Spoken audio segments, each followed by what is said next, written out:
শুভ দুপুর বন্ধুরা, আপনাদের খাওয়া হয়ে গেছে নিশ্চয়ই। আমি এখন খেতে বসছি। এই দেখুন কি নিয়ে বসছি, খেতে দেখুন।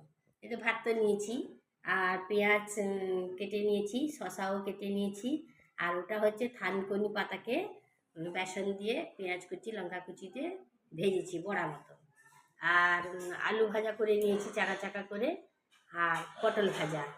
আর এটা কি বলুন তো, আমি আমের আচার নিয়েছি। কারণ কি আজকে আমি চাটনি করিনি, তো আমার একটু চাটনি তো দরকার হয়, তাই আমের আচারটা নিয়েছি। আমের আচারটা কিন্তু খুব সুন্দর খেতে। আর এখানে করেছি সয়াবিন দিয়ে চিলি সয়ার মতো, টমেটো সস, সয়া সস এগুলো দিয়ে বানিয়েছি। আর এখানে ডিমের ঝোল। তো এই দিয়ে আজকে আমাকে খেতেই হবে। আমি খেয়ে নিই, আর আপনারা ততক্ষণে খেয়ে নিন। ভালো থাকুন, সুস্থ থাকুন। আবার দেখা হবে পরের ভিডিওতে।